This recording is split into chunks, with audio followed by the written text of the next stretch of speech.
Yari kita subong sa malapad nga asyenda sang Hacienda Leonor diri sa Barangay 8, Victoria City nga ginapanag-iyahan sang pamilya Halandoni kag Lopez Vito.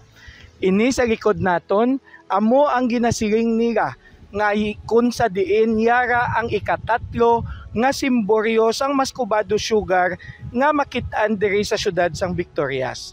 Apang ini nga simboryo na guba na kag amo na lang ni ang aton makita subong mga daan nga bato nga may inagyan sang sunog kag bricks no nga amo ang nagapamatuod nga sadto anay mayara sang isa ka simboryo nga nagatindog diri sa Hacienda Leonor sa Barangay 8. Sang una nga tiyempo sang wala pa gin-introduce diri sa Negros ang modern nga sugar mills katulad sang Sugar Central sang Victoria's Milling Company, ang mga asyendero nagaproduce ang ila kaugalingon mismo nga Mascobado Sugar halin sa ila nga mga kaumhan kag katamnan nga mga tubo.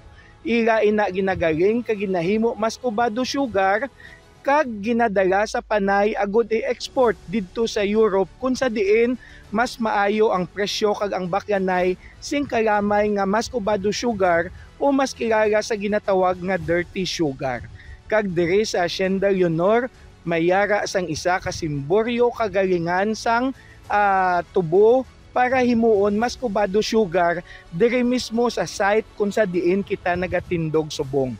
Kagyari sa akon tupad subong ang mga tumandok sa Hacienda Leonor nga si Manong Edison Okag kag si Rami Darida kag suno sa ila naabtan pagid nila sang tion nga ang simboryo nagatindog pa kag mataas parehos sang iya sa Pilisya 1 sa amo man gihapon nga barangay. Mangkuton ta si Manong Edison kung ano ang iya madumduman sa simboryo nga sadto anay nagatindog sa sini nga duog.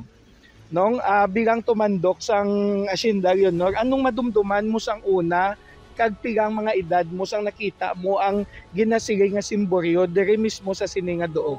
25 lang para nimo. 25 edad mo ara na. Ano kataas? Taas ni pareho sa presyo no. Anong itsura ya? Do simboryo isang sentral nga daw kanda ning dako pagamay pababaw. Mababaw. Tapos nagatindog na din. Tindog. Tapos may tisa man siya. Tapos anong natabo? Nagbuka sa ng tipag sa mo na doon lang gayang sa katumba. Pwede nang litik mo. Wa din na kay may dahon daw. May naglitik, tinaglitik to nga, nagtipag sa mo na Natiphag siya. So amo to nga sa ulihi, natumba na gid siya. Kag ginhimos na malang sa Hacienda. Okay.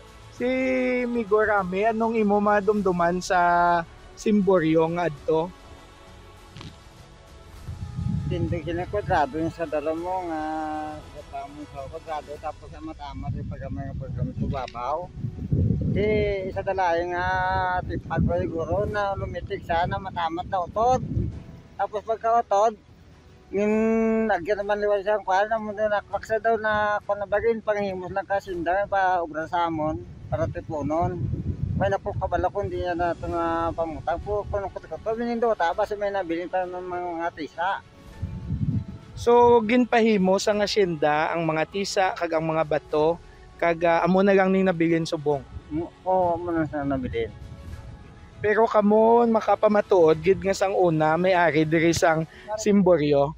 May-ari gid yan simboryo kaya. Kaya ari pa mi minatawo na ani. Di minatawo ya. So sa sini mismo nga duog gid. Oo, ini yan duog. Okay. So isang kampo na di na butang simboryo. Okay. So in short, diri sa Campo 9, naton makita ang sadto anay isaman kamatahom nga simboryo sa diri sa Barangay 8 sa Hacienda Leonor nga nagapatumaan sang manggaranon nga kultura kag heritage man sang mga Negrosanon bilang isa sa mga premier nga nagaproduce sang Mascobado Sugar sadtong tinalikdan nga siglo sang mga 1800s. So sa liwat nalipay kita makita nato ng aton mga kasimanwa nga mga obrero sa diri sa sulod sa Hacienda nga nagatrabaho subong ini si Konsehal Dino Acuña ang paryente sang masa. Madamo gid nga salamat kag mayong hapon sa inyo tanan.